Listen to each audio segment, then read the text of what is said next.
Hermanos, buenos días. Hermanas, ¿cómo están? No soy yo nadie. Yo creo que no estamos acá esta mañana.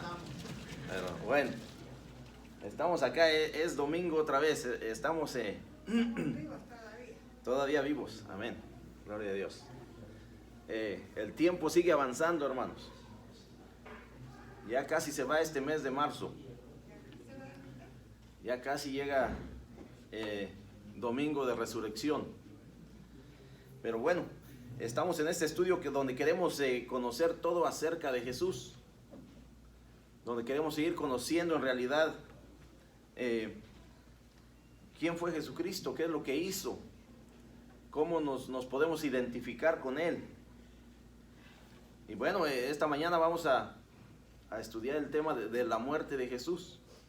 ¿Verdad? Como pueden ver a mis espaldas, ahí está el título. Vamos a estar en el libro de Lucas, capítulo 23, donde en realidad vamos a ver qué es lo que sucedió en ese día donde Jesucristo es crucificado. ¿Cuáles fueron sus reacciones? ¿Cuáles fueron las reacciones de la gente que lo rodeaba? En realidad, ¿cómo nosotros como creyentes podemos identificarnos con la muerte de Jesucristo? Ciertamente la semana pasada hablamos de ese tema, de identificarnos, de la identidad de Jesucristo. Y esta semana vamos a ver si como creyentes nos podemos identificar con su muerte.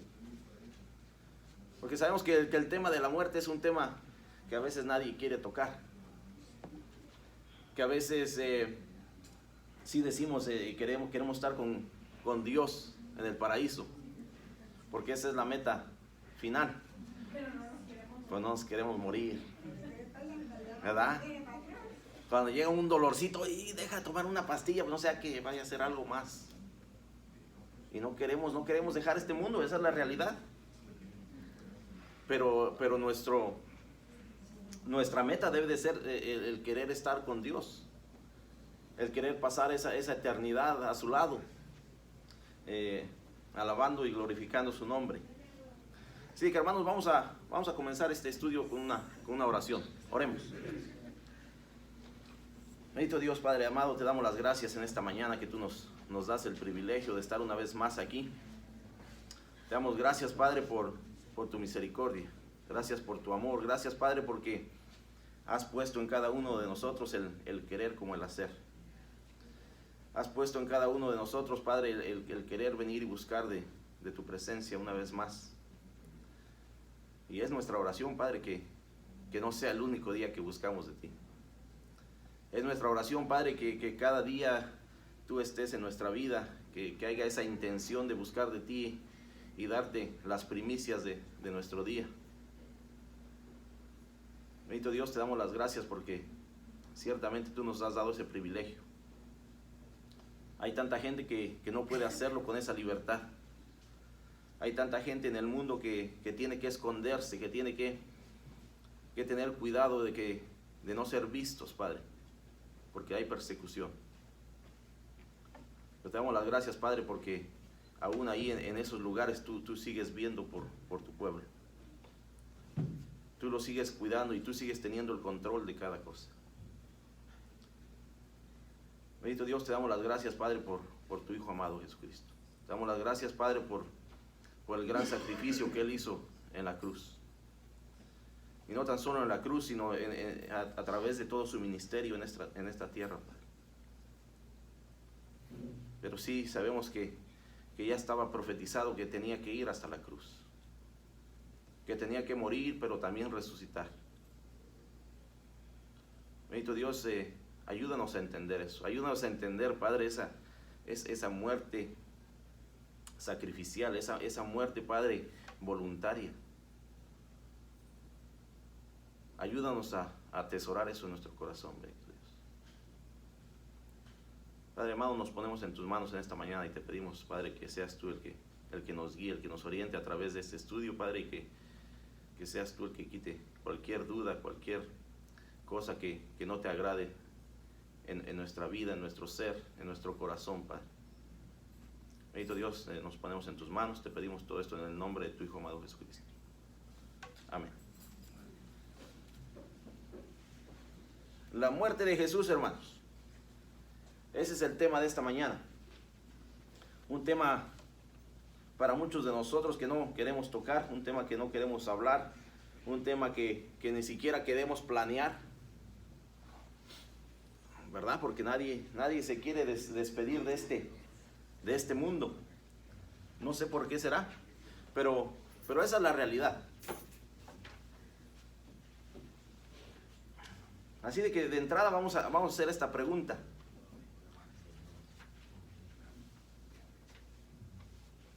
¿Por qué tus pecados y mis pecados requirieron la muerte de Jesús? ¿Por qué fue necesario que Jesús muriera por tus pecados y los míos? Esa es la pregunta.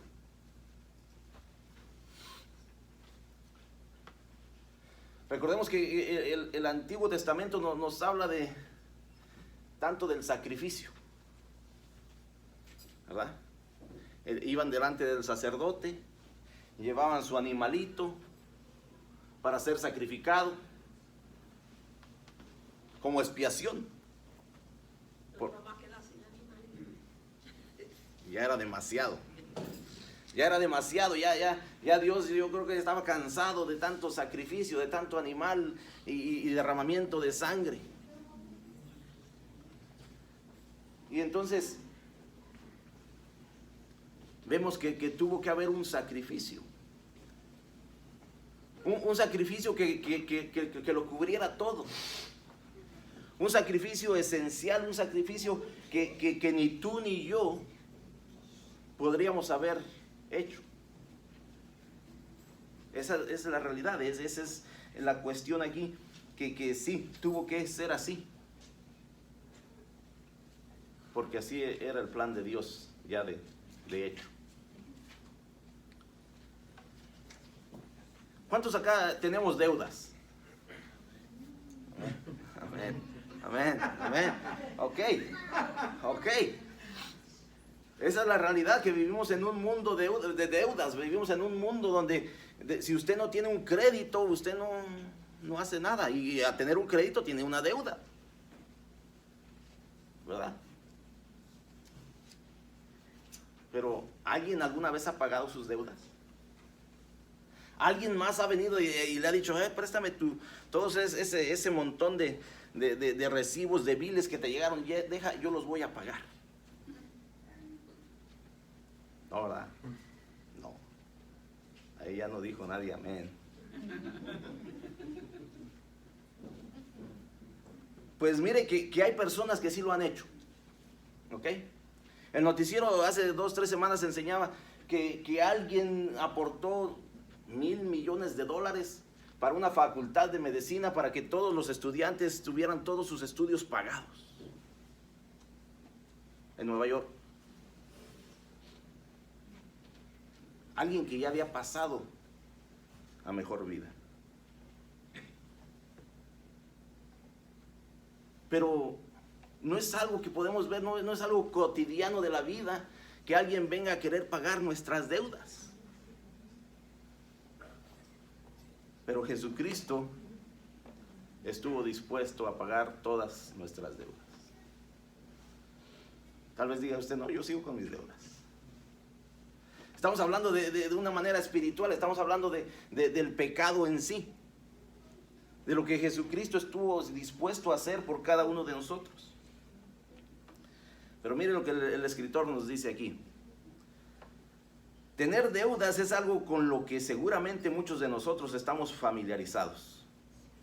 Tal vez sea una hipoteca, un préstamo estudiantil, o incluso la promesa de devolverle un dinero que nos prestó un amigo.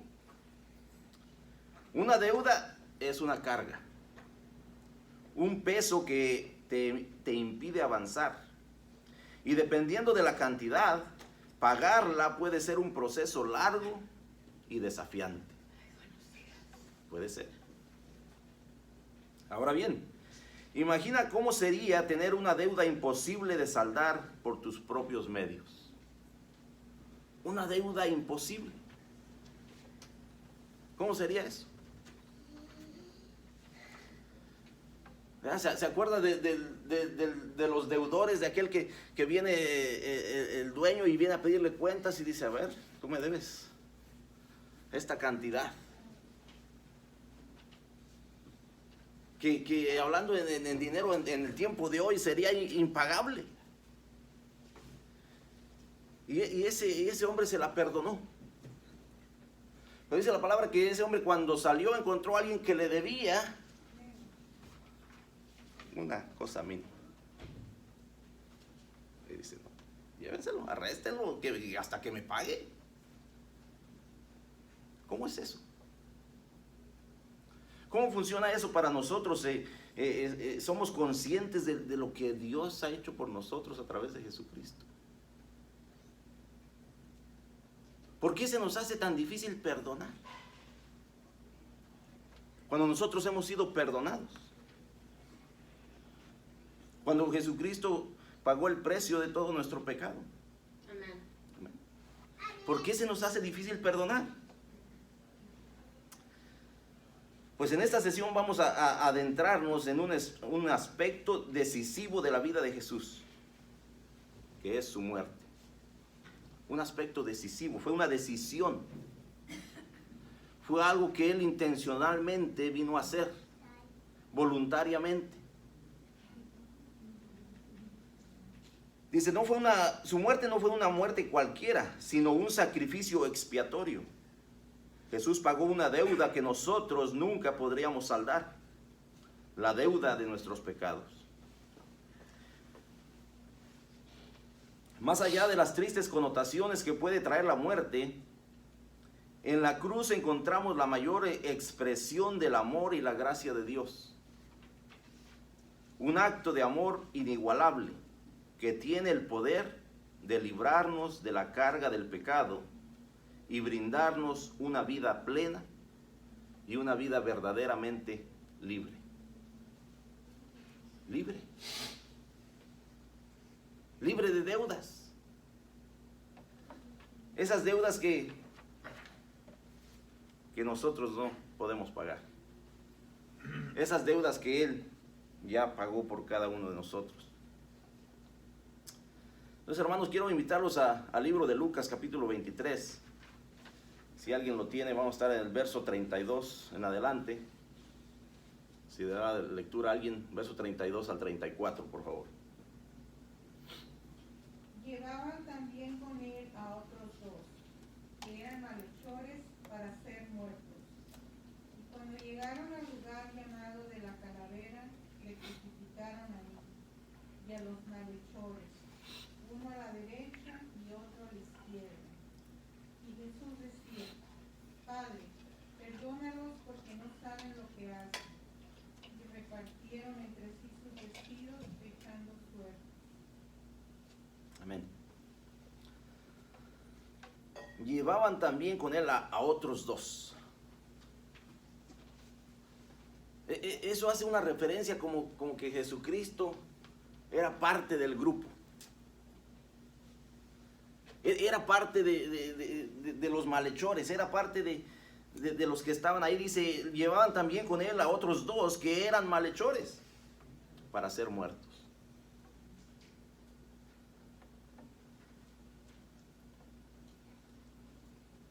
La muerte de Jesucristo ya había sido anunciada. La muerte de Jesucristo a través de la palabra de Dios, a través del Antiguo Testamento, ya había tantas profecías de lo que iba a suceder. Pero una de las más detalladas es la profecía de Isaías, en capítulo 53, donde anunciaba a detalle qué es lo que iba a suceder y cómo iba a suceder. Y el pueblo judío lo conocía. El pueblo judío conocía cada una de estas profecías.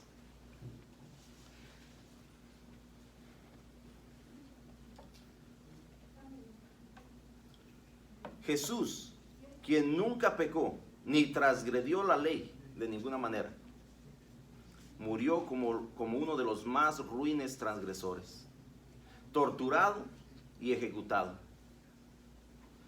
La cruz como un instrumento de castigo se diseñó para causar el mayor dolor y agotamiento posible antes de morir. La cruz estaba diseñada para torturar al delincuente, para que hubiera sufrimiento, para tratar de igualar de cierta manera lo que ese hombre había hecho. Pero sabemos lo que la palabra de Dios nos dice, que Jesucristo no pecó. Jesucristo no había hecho ningún mal. Jesucristo no había hecho ningún daño.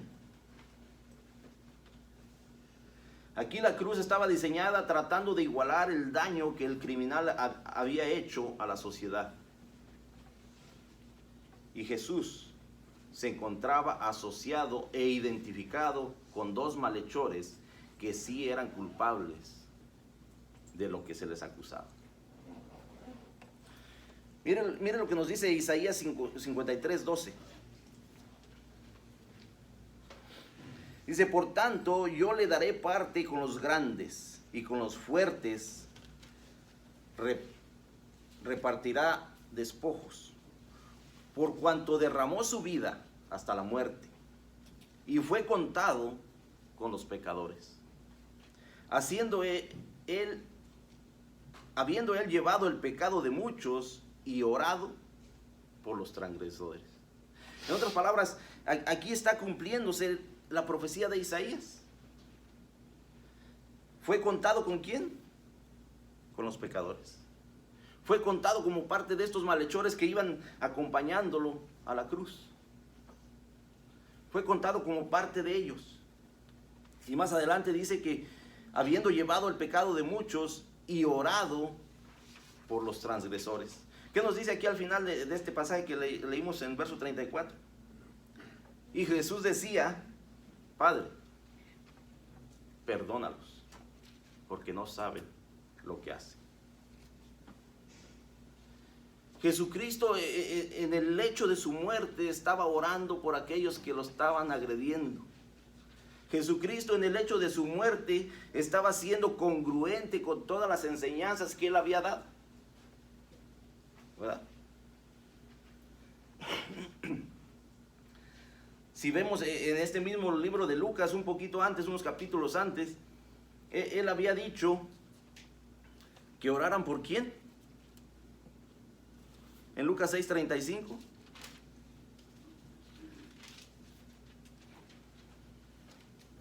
Dice, amad pues a vuestros enemigos y haced bien y prestad, no esperando de ello nada, y será vuestro galardón grande y seréis hijos del Altísimo, porque Él es benigno para con los ingratos y malos.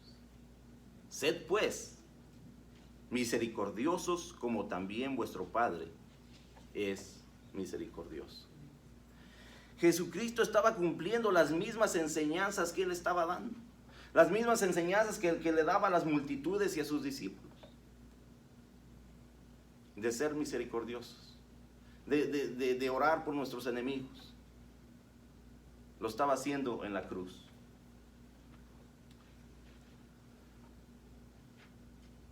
Jesucristo había sido llevado al lugar de castigo.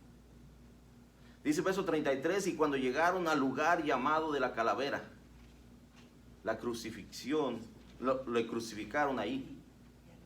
Y a los malhechores, uno a la derecha y otro a la izquierda. Las crucifixiones se realizaban en un lugar exclusivamente dedicado para ese fin.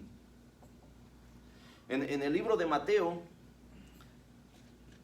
dice que se llamaba el Gólgota.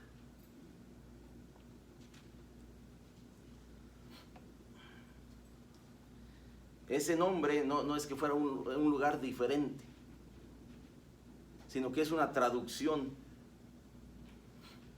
del arameo a este mismo lugar de la calavera, a este mismo lugar de tortura y dolor. Este era el epicentro de la máxima expresión de justicia humana. Y tomado en cuenta como un criminal más, se encontraba el único ser que, siendo humano, jamás pecó.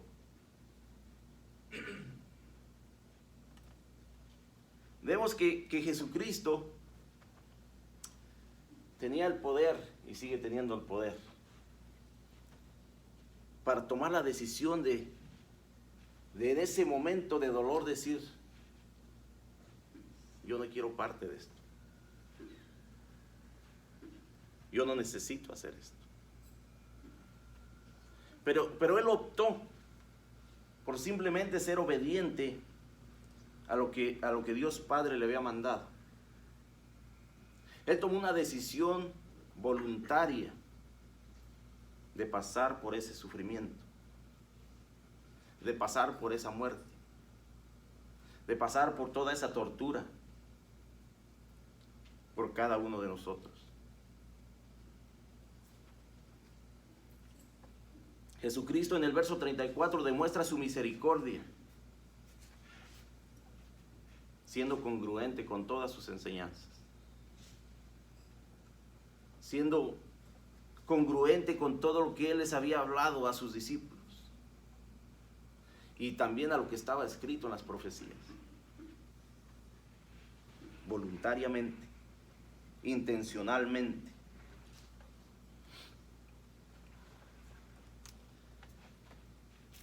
Mire lo que nos dice en el Salmo 22, 18.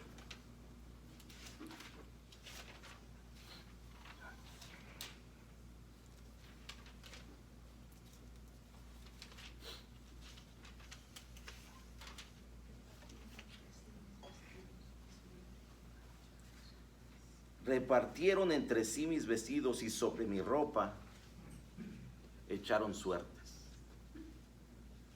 ¿Qué nos dice aquí en el verso al final del verso 34? Y repartieron entre sí sus vestidos, echando suertes. Todo esto estaba escrito, hermano y hermana, todo esto era parte de la profecía, a través de todo el Antiguo Testamento nos habla de lo que iba a suceder.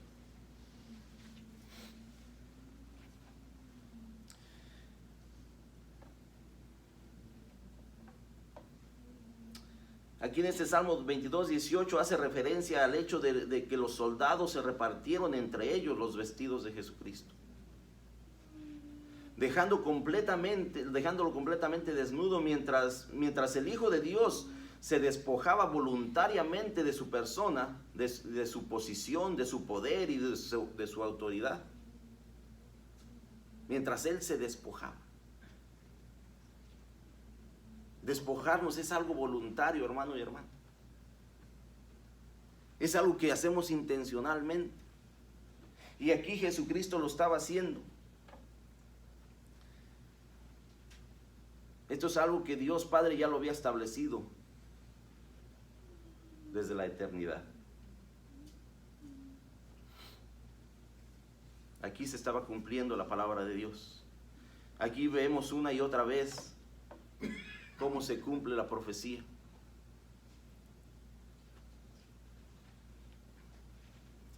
La pregunta para cada uno de nosotros es: ¿cómo influye en nuestras relaciones el perdón de Jesús? Porque nosotros hemos sido perdonados. ¿Cómo influye eso en nosotros? Nos seguimos preguntando, tal vez de repente cuando alguien nos ofende, nos hace daño: ¿será que lo tengo que perdonar? Nos seguimos preguntando, tal vez como Pedro: ¿será que 7 veces ya fueron muchas? ¿Cuál es el razonamiento que nosotros tenemos a través de lo que hemos experimentado en Jesucristo? El perdón debe de ser un estilo de vida. Debe de ser algo que nosotros estamos dispuestos a hacer sin importar lo que nos hayan hecho. Porque créame, hermano y hermana, que no hay cosa que que nos puedan hacer en este mundo que sea más grave de lo que hemos hecho a Jesucristo.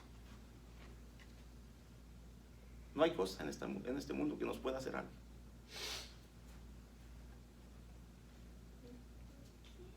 Porque hace rato hice una pregunta, ¿quién ha venido a pagar sus deudas?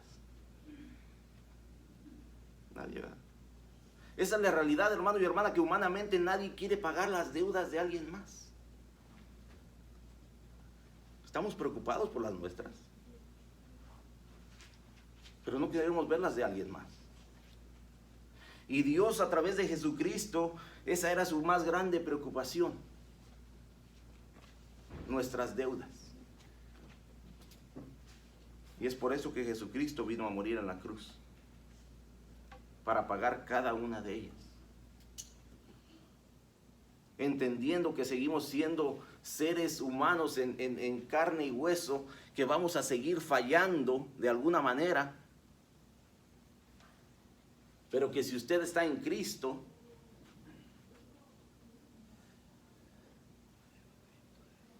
es una criatura nueva, exactamente. Entonces no es que ya estamos buscando pecar, sino que estamos buscando de alguna manera evitar el pecado en nuestro nuevo vivir.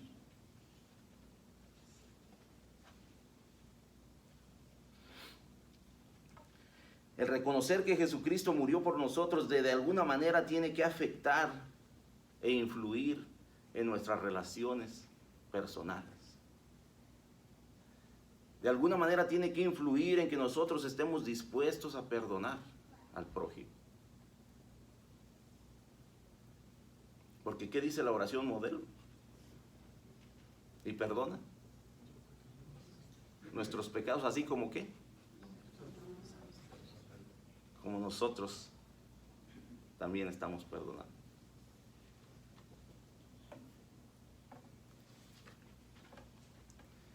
Imagínense si Dios nos perdonara como nosotros perdonamos. Imagínense si Dios solo estuviera dispuesto a perdonarnos de la manera que nosotros perdonamos. ¿Dónde estaríamos el día de hoy? ¿Cuál sería el resultado de eso? Quiero invitar a alguien que vaya al verso 35 al 43, por favor. Y el pueblo estaba mirando, y aún los gobernantes se burlaban de él, diciendo: a otro salvó, sálvese a sí mismo. Si este es el Cristo, el escogido de Dios. Los soldados también le escarnecían, acercándose y presentándole señales, y diciendo: si tú eres el rey de los judíos, sálvate a ti mismo. Había también sobre él un título escrito con letras griegas, latinas y hebreas: este es el rey de los judíos. Y uno de los malhechores que estaba colgados le imploraba diciendo: si tú eres el Cristo, sálvate a ti mismo y a nosotros. Respondiendo el otro, reprendió diciendo: ni aún temes tú a Dios estando en la misma condenación. Nosotros, a la verdad, justamente padecemos porque recibimos representantes en sus hechos. Mas este ningún mal hizo, y dijo a Jesús: acuérdate de mí cuando vengas en tu reino. Entonces Jesús le dijo: de cierto te digo, que hoy estarás conmigo en el paraíso. Amén. Lucas aquí presenta dos grupos de testigos en la crucifixión de Jesús. Primeramente presenta al pueblo de Israel. El pueblo de Israel había quienes confiaban en Jesucristo y había otros que no habían confiado. Pero segundamente también presenta a los gobernantes. Los gobernantes, tanto las autoridades romanas como el establecimiento político religioso de la comunidad judía. Estos últimos negaban la atención de este evento por medio de las burlas y el escarnio. Dos grupos que eran presentes de lo que estaba sucediendo.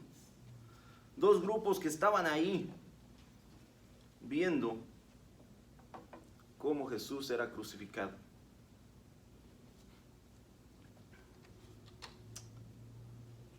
Y el pueblo estaba mirando y aún los gobernantes se burlaban de él, diciendo: a otros salvó, sálvese a sí mismo. Si este es el Cristo, el escogido de Dios. En el pensamiento humano siempre va a ser así, hermano y hermana. Si Él es el Cristo, si Él es el Hijo de Dios, ¿por qué no se salva a sí mismo? ¿Por qué no se baja de esa cruz? ¿Por qué no hace lo que Él puede hacer? ¿Sabe por qué? Lo que estaba deteniendo en la cruz a Jesucristo no eran los clavos. Era el compromiso que Él había hecho con Dios Padre. Que era de venir a morir por cada uno de nosotros, que era el venir y pagar el precio voluntariamente. Es por esa razón que Jesucristo no se bajó de esa cruz. Es por eso que Jesucristo estuvo dispuesto hasta la muerte.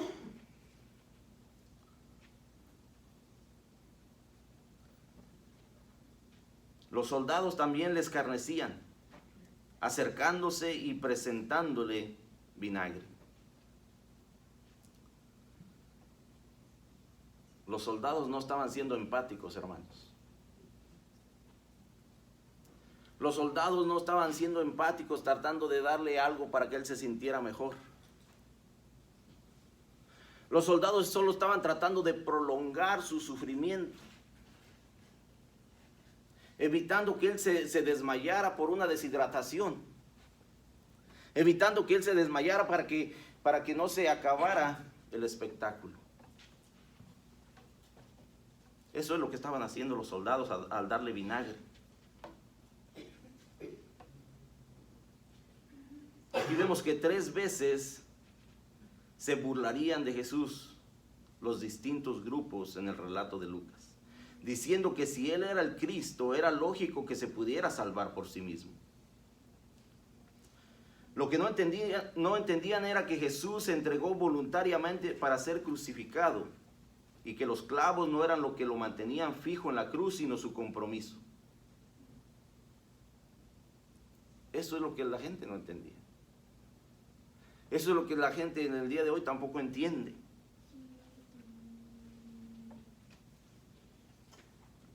Era la única manera para que usted y yo fuéramos redimidos. Era la única manera. Era el precio que se tenía que pagar. Ese era el rol para el cual Jesucristo había sido escogido.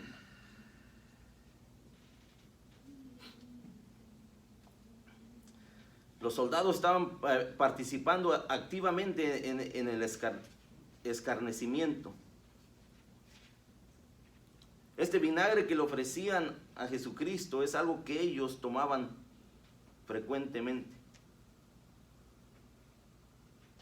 Es algo que ellos usaban, tal vez en su diario vivir. El vinagre que los soldados le ofrecieron era un vino agrio que ellos mismos tomaban a diario. Se lo ofrecieron para que Jesús saciara su sed y no se desmayara por deshidratación, ya que eso terminaría con el espectáculo que ellos querían ver. Entonces vemos que los soldados no estaban siendo empáticos, no estaban compartiendo su sufrimiento.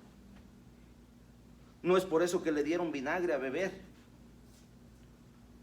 Que mire lo que dice el verso 37, y diciendo: si tú eres el rey de los judíos, sálvate a ti mismo. Si tú eres el rey, ¿por qué no te bajas de esa cruz? Verso 38 dice: había también sobre él un título escrito con letras griegas, latinas y hebreas. Este es el Rey de los judíos. ¿Sabe que al hacer ese letrero simplemente estaban confirmándolo? ¿Sabe que en aquel tiempo los idiomas más reconocidos eran esos tres? Estaban confirmando quién estaba en esa cruz, aunque ellos lo estaban haciendo de una manera burlona. ¿Sabe cuál era el lenguaje con el que más hablaba Jesucristo? El arameo. Y ahí no dice que estuviera en arameo.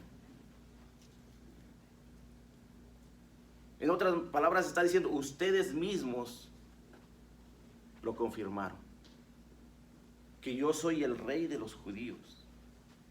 Ustedes mismos están aprobando a quién están poniendo en esta cruz.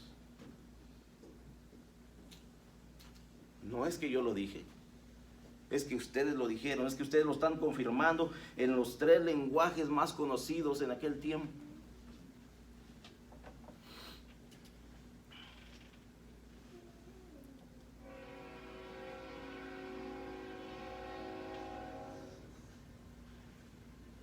Verso 39 dice, y uno de los malhechores que estaba colgado le injuriaba, diciendo, si tú eres el Cristo, sálvate a ti mismo y a nosotros. Vemos que los políticos, los hombres de autoridad, de poder, se reían. Vemos que los soldados lo hicieron de la misma manera. Vemos que ahora uno de los que estaban a su lado lo estaban haciendo de la misma manera. Y mire lo que el otro malhechor le dice. Respondiendo el otro, le reprendió diciendo, ¿ni aún temes tú a Dios estando en la misma condenación? ¿Ni aún en el hecho de tu muerte te arrepientes? Ni aún en ese momento que tú tienes la oportunidad de reconocer a Dios por quien Él es, te estás arrepintiendo.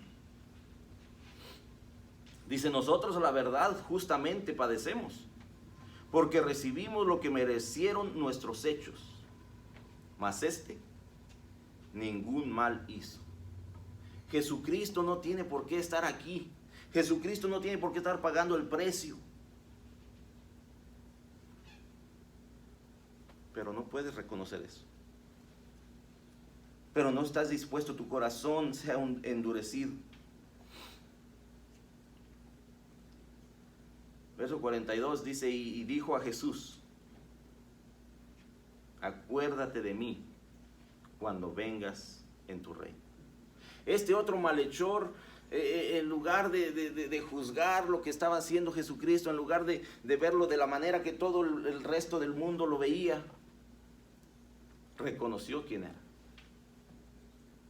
Dice, acuérdate de mí cuando vengas en tu reino. Estaba reconociendo plenamente a Jesucristo por quien Él era. Y la respuesta de Jesucristo no esperó. Entonces Jesús le dijo, de cierto te digo que hoy estarás conmigo en el paraíso. De cierto te digo, no mañana, no como el mundo de repente dice, sí, hoy no tengo tiempo, pero mañana me arrepiento, mañana yo voy a la iglesia, mañana yo busco la oportunidad de buscar de Dios. El mañana es algo inseguro, hermano y hermana. El mañana nadie lo tiene garantizado. El mañana no sabemos si existe para muchos de nosotros en este mundo. Pero ¿qué hay si alcanzamos a entender y comprender como lo hizo este malhechor en la cruz? Que lo entendió en ese momento y lo reconoció y se lo hizo saber a Jesucristo. Porque no hay un mañana. porque el tiempo estaba cerca, porque él entendió que estaban a punto de morir. Pero desafortunadamente nosotros no sabemos cuándo será ese día. Desafortunadamente nosotros no sabemos si será en 10, 15, 20 minutos más adelante. O será en 5, 10, 20 años después. No lo sabemos, hermano y hermana. Alguien dijo que en este mundo dos cosas tenemos por seguras: pagar impuestos y la muerte. Es el único seguro que hay en esta vida. De ahí no hay más. Lo demás es inseguro, lo demás es pasajero.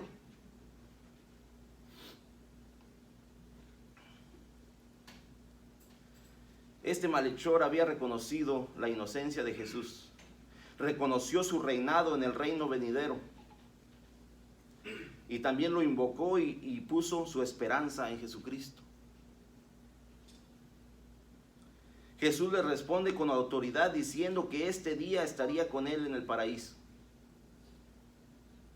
El paraíso hace eco a la descripción del Edén, donde la comunión con Dios será perfecta y sin mediación. Así se da a entender que es la comunión de quienes pasan de esta vida a la vida eterna. Estarán con Cristo. Estarán a su diestra.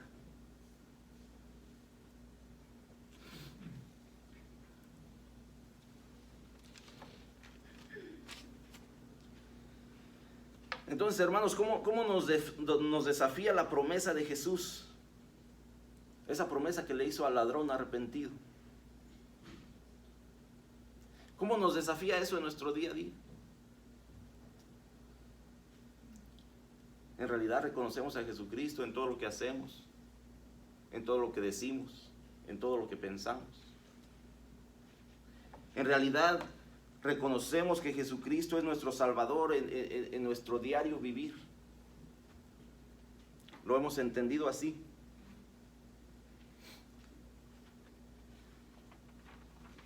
O en realidad nos está llevando a tomar una decisión concreta de reconocerlo.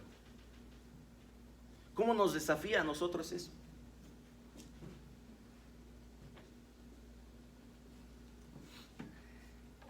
Quiero invitar a alguien que vaya a los versos 44 al 49, por favor. Cuando era como la hora sexta, hubo tinieblas sobre la tierra hasta la hora novena, y el sol se oscureció, y el velo del templo se rasgó por la mitad. Entonces Jesús, clamando a gran voz, dijo: Padre, en tus manos encomiendo mi espíritu. Y habiendo dicho esto, expiró.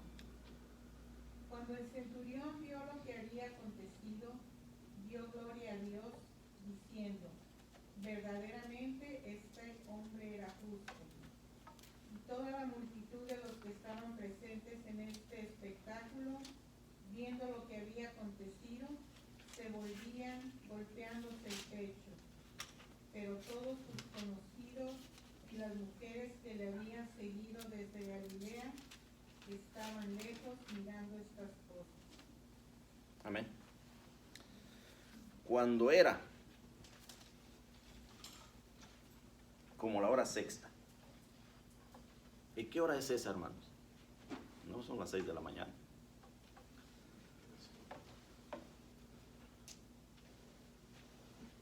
En la época del Nuevo Testamento las horas se contaban desde las 6 de la mañana hasta las 6 de la tarde.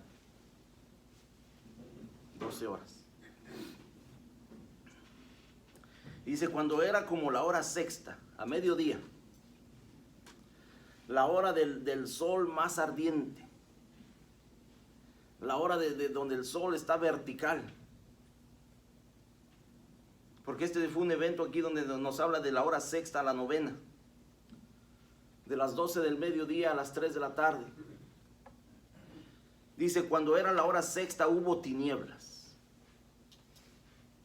Donde está el sol más fuerte, más radiante, más caluroso. Dice, hubo tinieblas sobre toda la tierra hasta la hora novena. 3 horas de tinieblas, tres horas de oscuridad. Cuando hablamos de la oscuridad, de las tinieblas, nos hace una referencia, por lo general asumimos que se está hablando del juicio de Dios. Porque mire lo que nos dice el libro de Éxodo, capítulo 10, verso 21 al 23. Jehová dijo a Moisés: extiende tu mano hacia el cielo para que haya tinieblas sobre la tierra de Egipto. Este es el juicio de Dios para Egipto. Para que haya tinieblas sobre la tierra de Egipto, tanto que cualquiera las palpe. Y extendió Moisés su mano hacia el cielo, y hubo densas tinieblas sobre toda la tierra de Egipto por 3 días. Ninguno vio a su prójimo, ni nadie se levantó de su lugar en 3 días. Mas todos los hijos de Israel tenían luz en sus habitaciones. Esta es la referencia del juicio de Dios. En este tiempo de tinieblas, en este periodo donde nos habla aquí Lucas del mediodía a las 3 de la tarde, se derramó el juicio de Dios. Dice, y el sol se oscureció y el velo del templo se rasgó por la mitad. Este es el juicio en forma de la ira de Dios. ¿Y cayó sobre quién cree que cayó? No cayó sobre la tierra. Cayó sobre Jesucristo. La ira de Dios cayó en ese momento sobre Jesucristo. Él estaba recibiendo el castigo por cada uno de nuestros pecados. Los suyos y los míos. Jesucristo estaba recibiendo el castigo que nosotros merecíamos.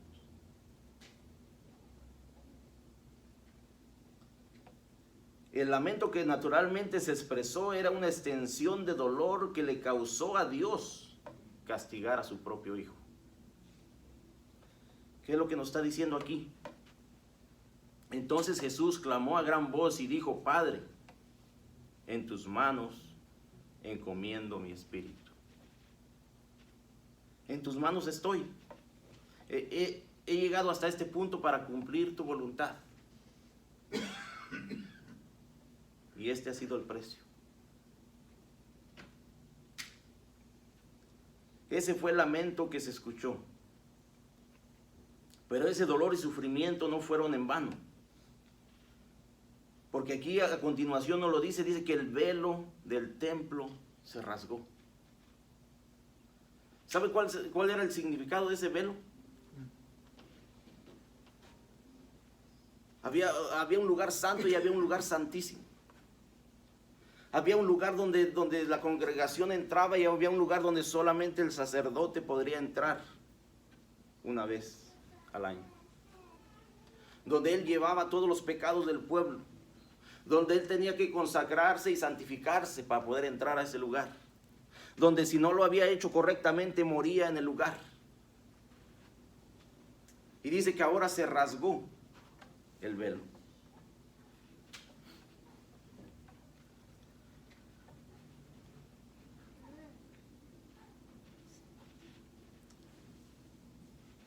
¿Qué significado tiene eso para nosotros? Y el velo del templo se rasgó por la mitad. Quiere decir que el sacrificio perfecto se había cumplido. Quiere decir que no hay necesidad de más sacrificio, derramamiento de sangre. Quiere decir que Jesucristo vino a cumplir enteramente lo que era necesario por cada uno de nosotros.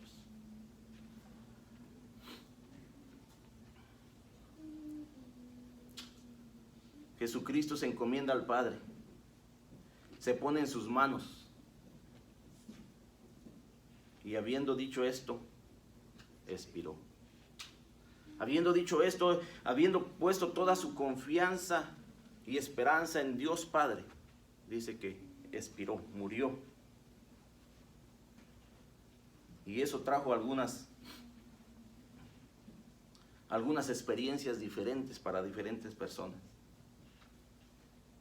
Dice que cuando el centurión vio lo que había acontecido, dio gloria a Dios. Dio gloria a Dios. Este centurión, no sé si era creyente, no sé si fue en el momento que él vio y experimentó lo que Jesucristo acababa de hacer. Que hubo un cambio en su mente y en su corazón y que ahora está glorificando a Dios. El centurión. No sé si fue uno de los mismos que le dieron vinagre o si fue el mismo que le clavó la lanza por el costado. Pero hubo un cambio, hubo una transformación, hubo algo que él estaba experimentando, algo diferente. Y ahora le dio gloria a Dios, diciendo, verdaderamente este hombre era justo. Verdaderamente este hombre no tenía que haber pagado este precio. Verdaderamente este hombre no tenía que haber muerto en esa cruz.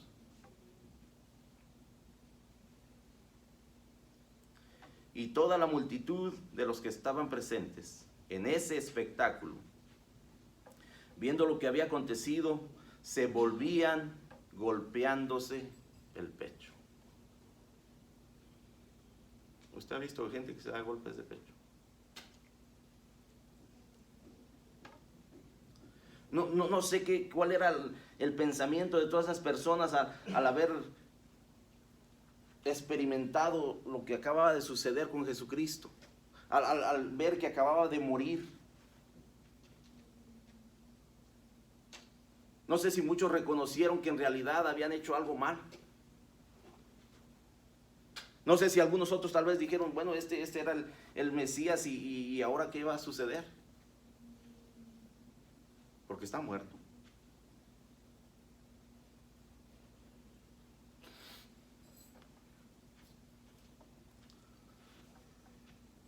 Lucas describe la multitud con la que Jesús se relacionaba, incluyendo a sus discípulos y a las mujeres que le acompañaban en su ministerio. Vemos que aquí más adelante dice que todos estos veían de lejos. Y toda la multitud de los que estaban presentes en ese espectáculo, viendo lo que había acontecido, se volvían golpeándose el pecho. Pero todos sus conocidos y las mujeres que le habían seguido desde Galilea estaban lejos mirando estas cosas. Estaban lejos mirando estas cosas.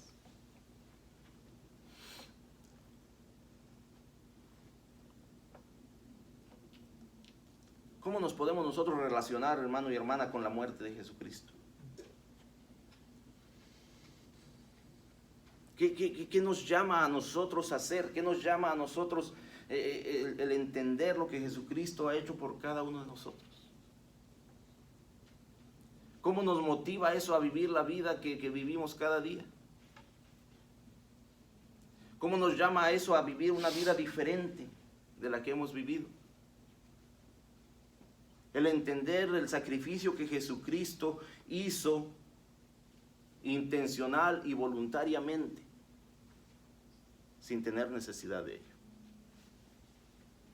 ¿Cómo nos llama eso a vivir nuestra vida en el día a día?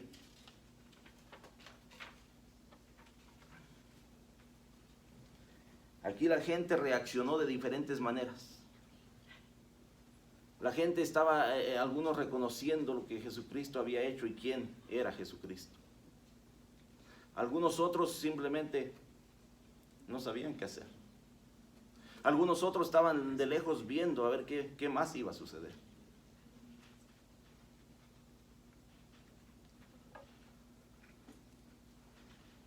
Pero hermanos, vamos a cerrar aquí el tema.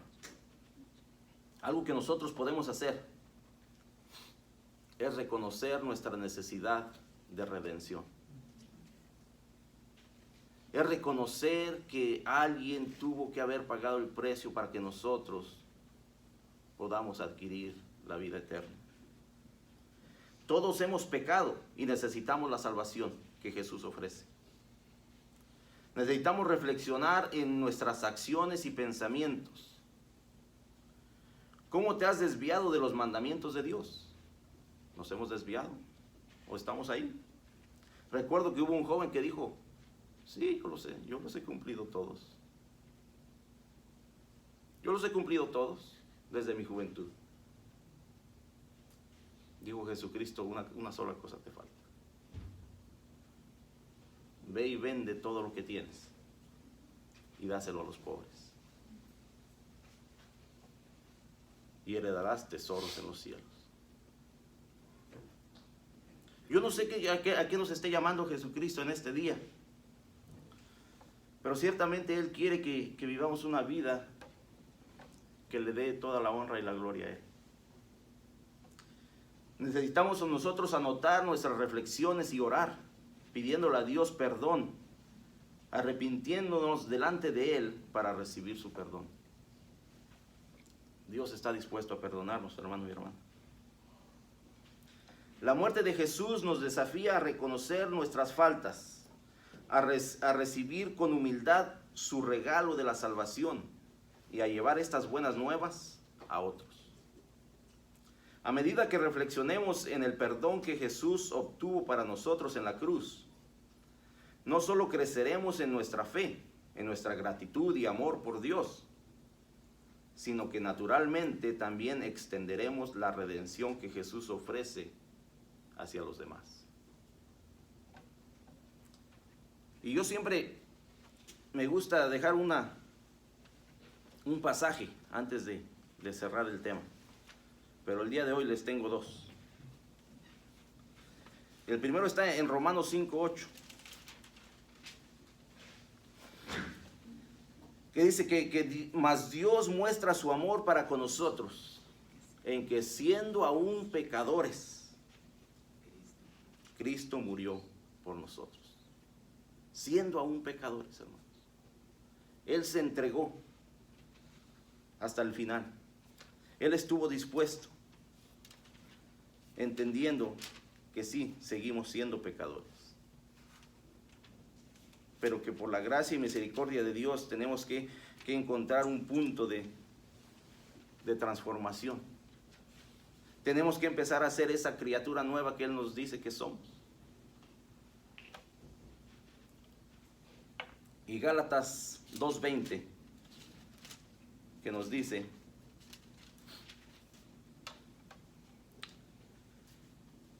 con Cristo estoy juntamente crucificado. Y ya no vivo yo, mas vive Cristo en mí.